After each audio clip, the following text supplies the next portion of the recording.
G'day everyone and welcome to another edition of Tuesday Night Live, brought to you by Crowcast. A little bit of a late start, sorry about that. So without any further ado, let's get right into it, shall we?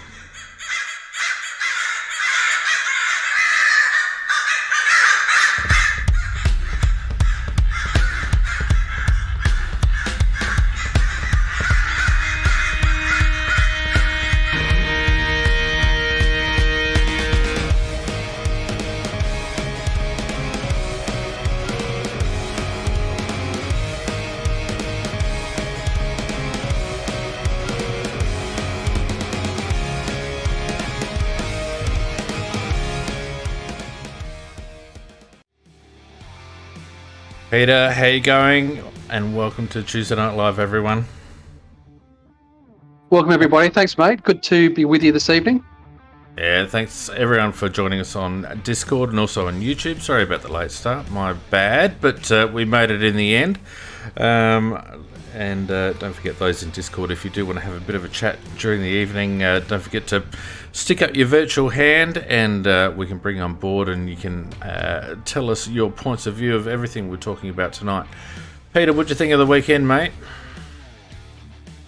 Look, it was one of those frustrating games, wasn't it? Where we played seemingly quite a lot of good football and then just, with about 15 minutes in the second quarter, we let ourselves down. But look, I'm trying to keep remain with a really positive spin on this year, given the fact that we all have come along for the rebuild ride. And what I took out of it, which is what I've taken out of quite a lot of the games this season, Fiend, is that I'm really, we talked about this the other week, I'm really liking the fight that this team shows. I'm loving the fact that they can, at any point in the game, they can get absolutely slaughtered. And they don't turn their toes up. They just dig in and they go to work and they try and drag themselves back. And I think that in any game of football where you've been scored, 8 goals to 0 in about 15 minutes, to get it back to 10 points, that was the positive. Yeah, no doubt for me. Yep, you're right. They don't go away, this group. The big thing that I noticed out of the weekend, and we spoke about it, Macca and myself, on Sunday night. It was the senior players that kind of let Carlton back into the game in that first quarter, wasn't it? Certainly Ned McHenry and a couple of other young lads made some blues during the course of the game, but it was Rory Sloane and Luke Brown and a couple of other senior players that were the culprits in actually stopping that momentum. Yeah, a couple of really sort of poor errors and uncharacteristic errors too, and you're spot on. It was those errors coming from the senior players. With that said, I was really impressed with Rory Laird's game. I thought he was really, really good, and it was when he lost a little bit of his dominance that Carlton got on top in that second quarter. But Ben Keys, I thought those guys were really, really good in the midfield. Taylor Walker had another really good game, kicking 4 goals. So, there were some good performances from the senior players, and they continue to usher in getting competitive games, into kids that we need to. And, we still have to remember Sam Berry, 14 games. Exactly. Harry's only had 20, 21 or 22 games, I think. And so you've just got to continue to sort of, have competitive games for these guys to be ushered in. And if you looked at the stats after the game, which I'm sure you've had a close look, as you always do, you'll see that those guys, they don't contribute a lot in terms of stats. They don't contribute. You could say they don't contribute enough in that respect. But what we're looking for is moments. We're looking for signs and for moments, and we see those from Harry Schomburg all the time. That third quarter, you can think back and think, gee, he looked good doing that. Sorry. That third quarter from Harry was pretty solid, wasn't it? There was some good moments. Yeah. So, but then you look back over the stat sheet and he's had 11 possessions. You think, 12 possessions. You think, well, that's not enough. But But you have to sort of you have to rationalise it and put it all in perspective and say, we're getting what realistically we want from Harry and Sam Berry. We're getting those moments, and eventually that 11 will turn into 21. And hopefully he'll turn into 30, and he'll be a great player for us. Yeah, 100%. just a quick comment on the lesson handed to your man, or our man, really, or everyone's man, Riley Thilthorpe. It would have been a good experience for him, and he was clearly frustrated. Liam Jones, a quality defender, and Riley would have gotten a lot from that, because he really it's probably the first time he's really been shown up so far in his very, very short career. Yeah, absolutely, and you want to get those games pumped into. And it was almost ideal that game comes straight after the St Kilda game where he wins it off his own boot. Yeah, and exactly. He can, they can spend all week and he can look at the footage, and they can Rahili can go through that with him, and I'm sure he's a better player at the other side of it. But you can't get the experience of playing on a Jones in the SNFL, and you just got to wear that. And it's the good things about some of the senior players is that they are carrying these boys through these lessons, but still providing them with opportunities to win games and to not too far out of games so that they lose, or they become despondent. They're encouraged. They're in the game. So they're cracking in, and I think that's credit to the senior players. Yeah. And they're learning those lessons. And as supporters, we just have to sit back and say, well, yep, that was a good lesson. It was kind of poetic almost, or ironic is perhaps the better word. It was ironic that he got that straight after winning the game off of his own boot. Yeah, look, so just a quick segue into the SANFL, and perhaps in the context of performances that were disappointing in the first and who might come in. McAdam continues to be a concern, and Lucky Gallant might be a candidate. Maybe not so much because he's ready or because of prolonged good form. He's only been back a short time, but Shane McAdam continues to stink it up a bit and probably needs a rest. Yeah, look, we've talked about him for a couple of weeks, haven't we? Or probably more than that. And I think that they've given him every opportunity to prove himself and to get himself back into a bit of form, and he just doesn't seem to be able to impact the game in any way, meaningful way, shape or form. So, look, I think we've been calling for a few weeks now, Fiend, and you can only call for it again and say, look, he really does need a rest. Yeah. And they either need to restructure that forward line around somebody else, possibly another small. Yeah. But either that, or if you want to like for like, then look, give Gallant a roll.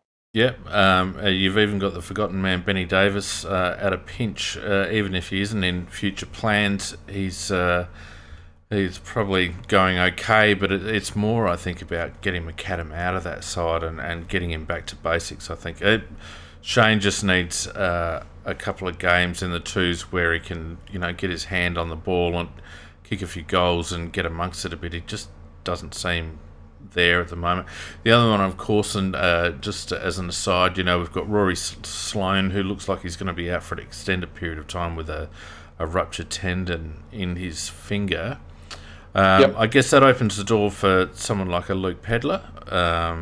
Jackson Haitley is not really in great nick at the moment in the twos. We've also even got Braden Cook, who's been motoring along okay the last month or so in the twos. So do you see Luke Pedlar maybe shuffling in, or not quite there yet? Probably think not quite there yet. I think they'll go back to Jackson, only because last week was the first sort of really poor game he's had in the last sort of two or three. And I think that if they've got a bit of a queue there, I think that he's probably at the top of that queue. He had his last 2 or 3 weeks before that was really, really good. Yeah. So I have a feeling they'll go back to him. But I don't think Luke Pedlar's far off. I just it's just concerning me with Luke that he's starting off like a bomb and just seems to be still fading in the sample games a little bit. Yeah. So I think that he may still be a couple of weeks off. Yeah. So I would think, and then whether they go back to O'Connor, who really was just I don't think he was managed particularly well. No. And he had a reasonable game as well on the weekend. So, they all had good games. I mean, they played Westies, who are the bottom side. So you've got to take it with a grain of salt to a certain extent. But my gut feel, Fiend, is that they'll go with Jackson. Yeah, I'm a little bit different. I would like to see them actually play Harry Schomburg for a full game in the midfield rotations rather than those cameos and sort of off half forward. I think Braden Cook Yep. has earned a crack, and either he or Jackson Hately could fill that high half forward position that Harry's kind of been playing, and I'd get Harry in the midfield rotations. That's what I'd do. The main reason for that is because I think if we bring in an O'Connor or even a Luke Pedler for that matter, we're already quite stodgy in the midfield, and I think that just gives us even less pace through the midfield. Yeah. And Harry, even though he's not lightning quick, his disposal and his ability to put players to advantage and create is quite valuable in patches. And I think we need to see what Harry can bring us over an extended run in the midfield, as part of that main rotation. Yeah, I'd love to see that happen. And you're right, there could be every opportunity for him to do that.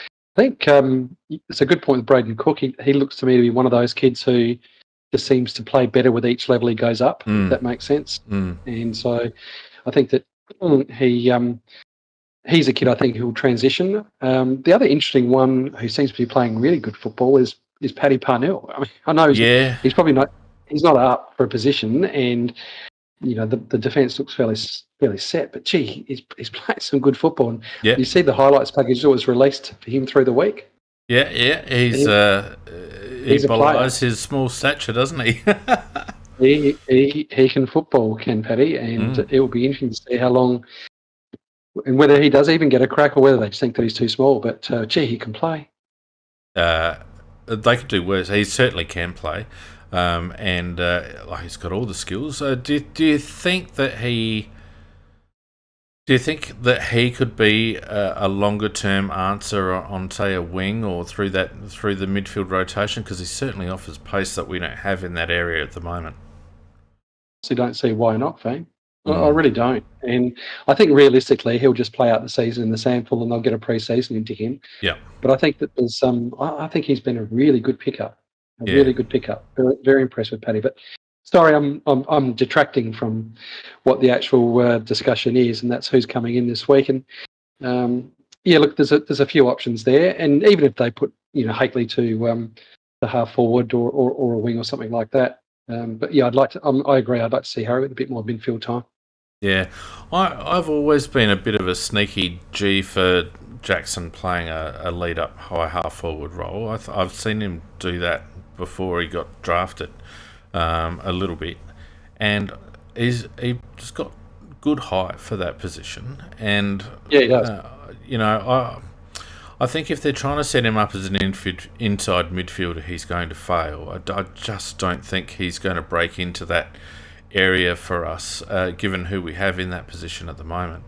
And he doesn't have the pace to be an outside distributor, in my opinion. He's not slow, but he's a bit one pace.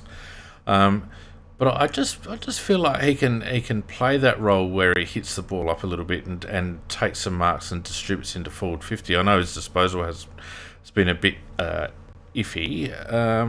How do you see that for Jackson Hately?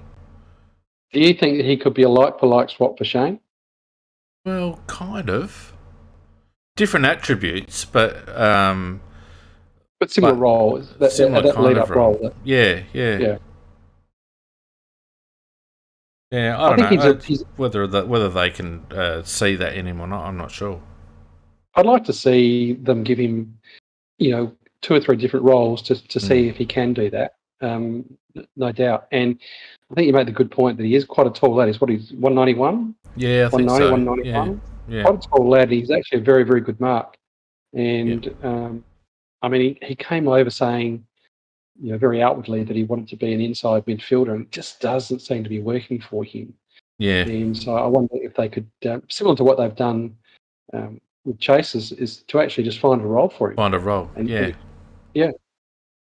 Yeah, don't disagree, mate. I wouldn't discount it for sure. The only other one that we discussed on Sunday night, and I'd be interested in your thoughts, I felt like we went in one tall, too short again in defence. on the weekend, and it made us a bit inflexible in terms of being able to change up on McKay, but B, also maybe take a bit of the heat off Riley and give him a chop out. I feel like we missed a guy like Nick Murray just to provide another tall option. Yeah, once again, I think that we see one of our most important assets robbed in Tom Dudo. He just exactly. He had another very, very quiet game, and he's such a weapon, isn't he, with his intercept marking? And I think that when they're on a roll, when they had their 7 or 8 goals, whatever it was, we just didn't have the capacity to intercept and to stop that flow. And I think we're really striking a poor balance there by expecting Duday to be a second tall defender. I just hate it with a passion, to be honest. I'm exactly the same. And, additionally, apart from taking away Tom's weapons, as I said, I felt our lineup was very inflexible. We really didn't have any capacity to change up our look on the ground. And we didn't actually challenge Carlton at any stage. They could keep going their merry way with McKay on Geordie, and Geordie, did his best. Didn't have his best game, but was not assisted by the supply that was coming from the Carlton midfield. But also, as I mentioned, we had no way of chopping young Riley out. Maybe pushing Riley up the ground and making Carlton decide what they were going to do with Liam Jones by maybe chucking a swingman like Murray down up forward for 5 minutes or so. I just felt like we were too predictable. Yeah. And I think that what happens is that we after that barrage, the temptation is just to leave things as they are because we're not far out of it. You know what I mean? And so when really it was more a case of, as you say, just being a little bit inflexible, not really being able to look at the different options. Yeah. It's very easy to get. Reminds me, funnily enough, of the old day when Neil Craig left Chris Mesky on Buddy. When he's only kicked 3 to 3/4 time. Well, he's only kicked 4. Well, he's only kicked 5. Yeah, you know what I mean? Exactly. Like, yeah. You think we can just hang in there. It doesn't seem that bad, but then when you look at the final result, it's a disaster. Exactly right. Nix has actually talked about a bit of a trend now with this side so far, and a difficulty to stop momentum during the course of the game, and that from about the 20-minute mark of the first quarter through to half time, it was just a barrage. And he's right. I didn't do a forward 50 analysis, but my eye told me that our forward 50 entries became quite shallow again during that period. We're often one possession short on transition. We're dump kicking, all that sort of stuff down the line. And it just puts too much pressure on our small forwards because they're not quick enough. It doesn't allow us time to structure up in the ground properly, and they were just able to bounce back off half-back time and time again, and I think that's where the problem lies. So, our forward 50 entries, to me, are our number one culprit for so many other problems as a consequence. Did you see it like that? Yeah, and, a lot of, unfortunately, when you've got, really, really hard, admirable workers in the midfield, like, Rory, Laird and Ben Keys, they're terrific ball winners, terrific ball getters, and it's one of the reasons I'm a massive G for Matty Roberts in the draft. Yeah, and that is that you just haven't got that really, really, strong kick to advantage that you need going inside 50. And we've got, as much as I've really, really loved watching Ben Keys, and I think that he does a really good job for us. And I want him in the side, and I want him in the side going forward in the next few years. Yeah, but delivering, you don't want him taking the ball inside 50. You just don't. No. And Lady's not much better. And Sloaney's almost become a non-entity in that regard as well. Well, so It's very interesting, Rory Sloane, and it's, you know, you don't want anyone to be injured, but it's kind of saved the club a bit of a dilemma, in my opinion, because he's become. I mean, he had a great last quarter, wound back the clock a bit last week or last game against St Kilda, but by and large, he's struggled this year, and I think he's struggling for pace. And as you say, as a consequence, he's become another one of the dump kick merchants, and yeah, bit of a concern that with a couple of years left to go on his deal. You know, and a lot of people sing the praises of Paul Seaman and Brodie Smith this season, but you know, Paul Seaman, when he drops his eyes, we score, but he doesn't do it often enough. I was just about to say that at the moment, there's only one player that I feel, you know, confident going inside 50 with, and that's Seedsman. But as you say, it's just not often enough. Yeah, when he drops his eyes, he's okay, but he's so tunnel visioned that often he'll just kick long, and it ends up at that, you know, that red zone about 45 metres out, and that's where it seems to be so difficult for us to defend the ground. Because you get a long kick in, midfielders run to the space, leaves us a whole bunch of space behind us in that through the midfield, and opposition teams can just bounce it over or run it through or bounce it over the top. So anyway, I had another point to make and I've forgotten what it is. So anyway, look, that's the point. The point is, you know, that even though we lost the game, fortunately there were a couple of other winners during the course of the round, which leaves us only one game out of pick 2, Pete. One game out of Matty Roberts, you would have thought. Yeah, well, that's the good news out of it, and I think, you know, we've got a reasonably tough run coming up now. So, you know, I don't think we're going to get two. We've got a game against Hawthorn and a game against North. Yeah. So they're two, I guess, winnable games. Yeah. But even those we don't know where they're going to be played yet. So no, that's who right. knows? But I think that as long as we're around sort of that, you know, 2 to 5, then I think we're in a pretty good hit zone for a really good player. In the frame, yeah, in the frame. All right. Absolutely. So we've done really well in 20 minutes. We've covered all of that. Now, speaking of young draft talent, Peter, we've obviously gone through a few so far this year. We're talking about young Cooper Merley tonight. I did want to have a chat about Cooper because he's a player that's gone under the radar a little bit, in bearing in mind he was one of the 4 players from South Australia who was selected in the AFL Academy this year. So you would have thought that he would have had a little bit more publicity. But a couple of things that have happened to Cooper along the way. He started off the season in the reserves. He had about, I think, 2 or 3 games in the reserves and was acquitting himself okay. But unfortunately, as part of his AFL Academy duties, he was down at Crowland and during training did another one who's done quite a nasty ankle injury. And I see through the week also. Oh, well, Arlo Draper did one at training. He's gone, they think, for the champs, possibly for the season. Yeah, that's a real shame, that one. Real shame. So that was, you know, that's 3 of them all doing ankle injuries. So real shame for Cooper. He was out for about 6 weeks, 5 or 6 weeks. And they're tough to come back he's from. Gone. Yeah, that's right. So it's a big thing, but he's back now. He's now had 2 games back with Nord under 18s, and he's well and truly back in touch and in form, and has played a couple of magnificent games in the 18s since his return.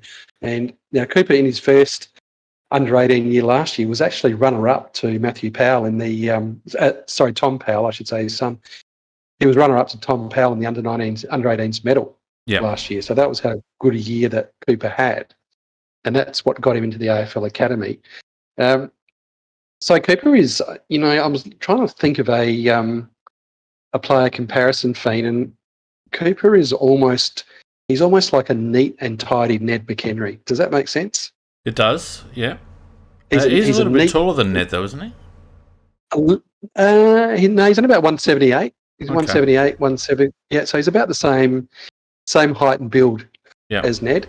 But he's a much neater, and I think to be perfectly fair, a bit more skilled player Yep. is Cooper. So he's very, very pacey. The only thing that I haven't really pushed him in terms of our own draft hand because I just don't think that they'll go for another smaller type player. Now, I could be wrong. Yeah. He could end up being best available at the time, and Hamish could just say, "Look, that's my order." And so, but he's a very, very pacey clearance player, Cooper. And I remember I told you I got chatting to a recruiter a few weeks ago at a school game, and so I try to pump him for as much information as I could. Yeah. And they really, really, a few of the recruiters really, really like Cooper for his goal sense. They think he's got exceptional goal sense. So he's a midfielder that gets forward and kicks goals, but not in the Roberts Draper way, where they go forward and take a mark and kick a goal. Cooper's he could really play that small forward role before he moved up to midfield. Can I ask you about so, that, Peter? Yeah. Is he because you would think that he wouldn't be on our radar instead of a midfield position, but I don't think small forward is sewn up for the Adelaide Crows. Jimmy Rowe's making a decent fist of it, but I would suggest that the jury's out on Jimmy in that role. Tariq has got a long way to go. May or may not get it. Cooper looks like a more neat is a really good phrase, but it doesn't seem descriptive, and a compact, kind of consistent kind of player. As you say, he doesn't mind a goal. I wonder whether he could be a candidate for a small forward role.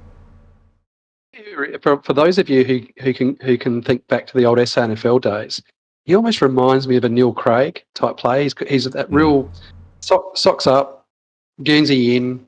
He looks a real classy, neat footballer. Yeah. And look, they could be absolutely, Fiend. There could be absolutely a role for him as a small forward, but eventually pushing up in the midfield. He's a wonderful clearance player, Fiend. He's got real burst and tricks away from stoppage. So he's a bit like Dion Prestia, I suppose, in that sense.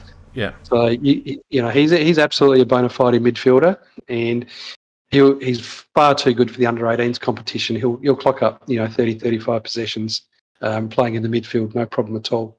Yeah. So if you there's plenty of footage of him about for the listeners out there. You can get some footage of Cooper just from his year last year, and you can see what I mean. The way that he's got real pace and acceleration away from the contest. Away from the contest. Yeah, I've seen that. And unfortunately, for our watchers on YouTube, because of the lateness of the show, I haven't had a chance to queue up any footage, but there is a fair bit on YouTube.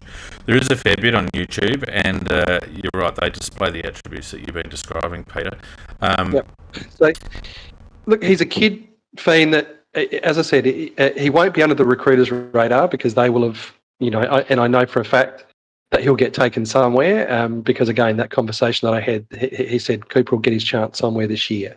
So he'll be picked up by somebody, and most of the watchers have him sort of at around about anywhere between sort of 15 and 25. Yeah. So that's kind of where they've got him. So he's highly rated. He's just been a little bit under the radar because he's had that injury, and there's some boys that are taking a lot of sort of publicity, like Horn, Roberts, and even Draper. So the South boys are getting a lot of a lot of publicity, if you like. Yeah. Yeah. And he's sorry, go on. So I was going to say, he's great leadership qualities as well. He's captain of the Norwood Under-18s, and he's a terrific leader as well. Yeah. No, sadly, Peter, an omission of mine is that because I wanted to be different when I was a kid, as a young Sturt supporter, I actually had Neil Craig on my duffel coat. Love it. Everyone else had, when the breaking was Sturt, everyone else had, Bagshaw and Whelan and all that. So I thought, stuff it, I'll be different. Neil Craig, very uninspiring. But anyway, look, interesting. And as 1990 points out on the chat, the champs have been postponed indefinitely because of the current COVID situation. So we're not quite sure when they're going to be rescheduled to. I wouldn't have thought it'd be My personal feel is that this particular phase of COVID will be over relatively quickly. Yep. But I guess it allows Cooper and in his position to actually, come on with a bit more form, a couple more weeks away from that injury, and given the likes of Draper, etc., sort of succumbing, he'll probably get a few midfield minutes. I would have thought in the champs. Oh, he'll be absolutely. He'll be right up there with Jason. They'll be, the key midfielders. I would be very, very surprised if they weren't. He'll be right up there in that first rotation, and I'd be very, very surprised if he wasn't in the guts as part of the first three midfielders when the first ball's bounced. I think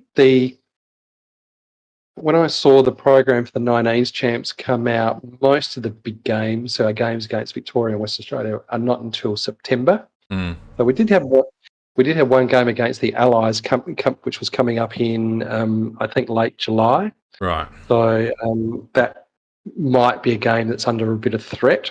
Yeah. But hopefully, when we're talking September, hopefully they'll be okay and they won't be too affected. Yeah. But you're right; it'll be good for him too because he doesn't play school football. Yeah. So he is a lad that can now. I think hopefully they'll just leave him in their Nord under-18s now for the next few weeks. Yeah. And just let him build. You'll be able to see him. Yeah, that's right. Just let him build, and I think his first game back, he got something like 33 or 34 touches, I think, and he can just build now and work towards those championships. So, but look, you can't have them all, and we can't have them all, obviously, because we only have a few picks. But he's one that if he's just happens to still be there when we've and he's on the talent list, then he may be one that we snap up because he will certainly be in around that top 25. Well, I actually think he'd be a good fit in the Port Adelaide squad, to be honest with you. I wouldn't mind betting they've got eyes on Cooper Nelly. That would hurt. That would hurt big time. Yeah. Now, just before we go into the final fares of Tuesday Night Live, don't forget anyone in the live audience, if you want to have something to say, now's your opportunity. We've got a couple of minutes left in the cast before we sign off. A question without notice here, Peter, and it's been playing on my mind. It's always been an issue for me since my own lad went through the system. It feels to me like we're seeing more and more lads coming down with long-term injuries in their draft year, and it's always been my thought that our expectations of 16, 17, 18-year-old lads at this stage of their physical development is becoming extreme. What are your thoughts on that? I've watched kids at the under 16 and under 18 level get absolutely flogged to death. They go back to their schools and they're forced to train as well. They get flogged to death at their schools. They play a lot of footy. Does this need to be looked at? Is this an issue, or am I just saying things? It's interesting. I mean, in terms of junior football, junior SANFL football, the first key carnival is the under 15s. The under 15s, even the under 12s, mate. To be honest with you, a lot of a lot of kids get kicked off during the under 12 state carnivals, which is crazy. Yeah, so the under 15s, they are starting for their SNFL clubs now. Okay, yeah. So they'll now train and they'll play some trial games, and then they'll play the state champs in the state intra champs in September, and then from that the Metro and the Country Zone under 15 teams for each SANFL club, they will pick their under 16 squad, and they will start pre-season in December. Yes, that's right. So they will they'll go, those under 15 kids, they'll then go through, and they'll then go into their under 16 season.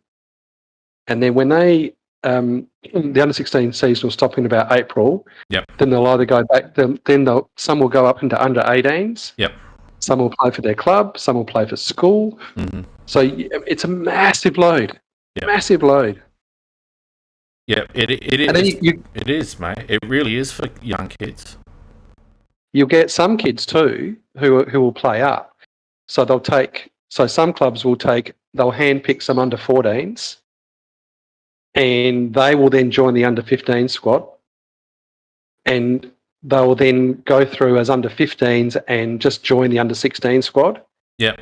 And then this time next year we'll then have their normal under 15 season, and then go into under 16s after that. Yep. So under 14, they won't get a break. They'll barely get a break. Yeah, and that's my concern. We got Kojon in the chat saying, "What will it take to get me wearing a Crom beanie during the stream?" I'm fully supportive of the Crom initiative by our sister podcast Project, and all power to them for raising all that money associated with that beanie. And I'll leave it to them. They can have that, and I won't be wearing a Crom beanie. I got enough problems without putting one of those on my head. But I do fully support the initiative by the project to raise some money. It's been a brilliant initiative this year. So thanks for that, Kojon. Yeah, look, mate, it's always just been a little bit of a bugbear of mine. I saw my own lad struggle through, his bottom age year of under 18s with some growth related issues. He grew about 6 or 7 centimeters in that year, and he's having bone plate issues and whatever it's called. Osgood-Schlatters syndrome, which is and I watched the lad really struggle through that. And I think it's not only the workload, it's also the nature of the beast. And, it is what it is to a degree. But a lot of these squads start off with, 45 or 50 in the group, and they'll go through 3 or 4 cuts during the year. And that means that the kids are always on the edge, and they're always having to push. And it's not even like a normal football season, because there's always that next cut coming up. And I don't know. I don't know whether it's the right method to get the most out of the kids, and to also identify the best talent. Because I'll tell you what, I saw a lot drop off through the 3 or 4 years that I was closely associated with it. Yeah, look, I mean, I know of one SNFL club in particular that that they've introduced full combine testing for under 13s. Yeah, 12-year-old kids. Yeah, full combine test for a 12-year-old kid. I mean, it's ridiculous, really. And it's not even achieving anything, because you know as well as I do that a 12-year-old kid is nothing like what they're going to be at 17 or 18 years of age, and it's absolutely pointless testing them at that age. Pointless exercise. But you know what? They're all chasing the dream, all those boys. Yeah. And they flog themselves, and then I know of kids that are age 12 and 13 years old that are playing football, had been playing football literally 7 days in a week. Yes. Literally. Yep. Training or playing 7 days a week. Yep.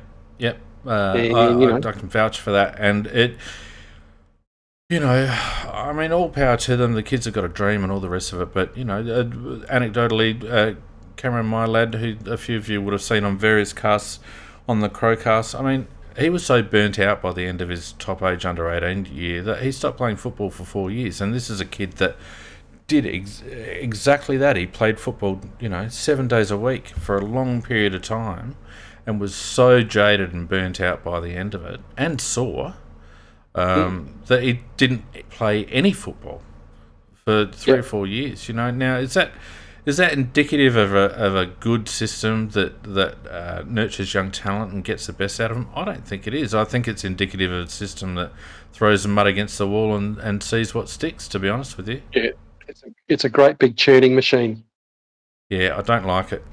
I've never liked the draft age, and I've never liked the pathway. And I hope that over the years to come, AFL continue to develop some professionalism in that regard, and maybe look at the longevity of these kids in the sport rather than just through basic natural attrition. Yep. Anyway, look, that's my ramble. Wouldn't mind finishing off just quickly covering the tribunal decision on Zach Williams. Pete, you would have seen Zach's cheap shot on Benny Keys. I thought he was lucky to get one, to be honest with you. Very lucky to get one. Very lucky to get one. Yep. Terrible act. Yep. And terrible act was not. Sorry, go on. No, it was just. I was just saying it was a really poor. It was a poor look. It was a poor bit of play. It was unnecessary. He got it. I mean, in the end, I was glad he got a week because I thought he was going to get away with that. Yeah.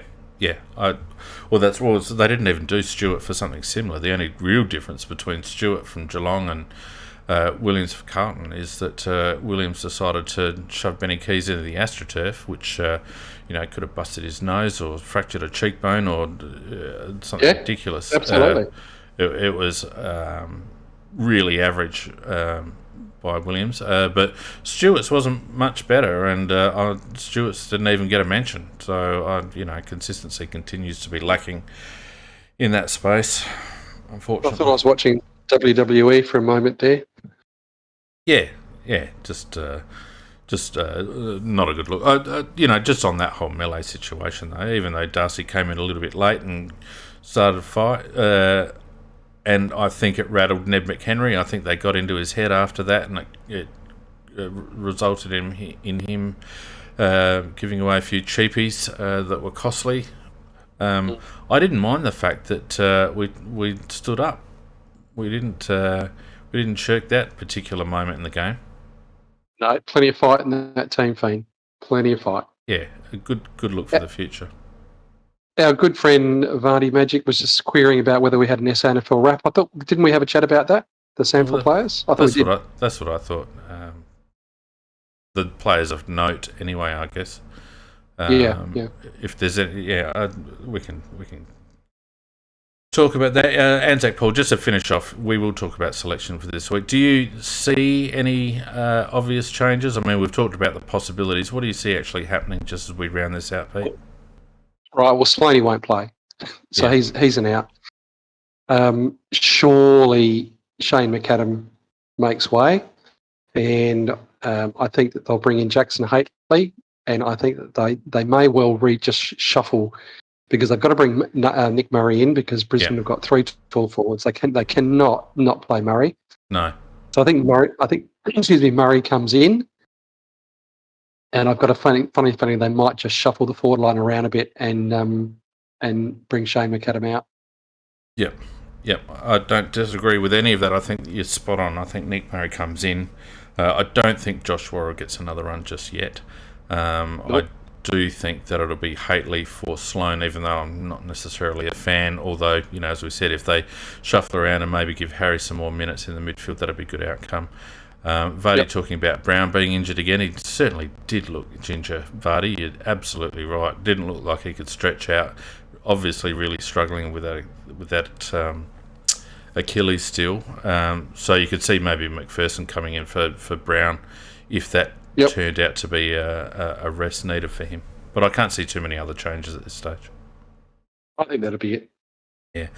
Mate, I know I've dragged you a little bit past bedtime, but I do appreciate you and everyone else bearing with us as I got my ass into gear tonight. No worries at all. Yeah. Thanks to everyone who joined us on Discord and on YouTube, of course. Don't forget you can support us on Patreon. Go to patreon.com/AFL Crowcast. Enjoy the rest of your week, Peter, or Kojan's come on with some late breaking questions. We might have to just take them on notice for next week, mate, as we wind up. But we will be back on Sunday for the weekend wrap, and then the following Tuesday. Who are we going to look at next Tuesday, Pete? Now you've caught me on the hot, mate. I tell you who I'm going to have a look at. I'm going to have a look at the young lad from down the Bayway, and that's Lewis Rayson, who's also going to be in amongst it. Like him a lot. Yep. Like him a lot. All right, guys. Thanks very much, everyone, for joining us, as mentioned, and we'll see you on Sunday night for the weekend wrap. Good night, everyone. Cheers, guys.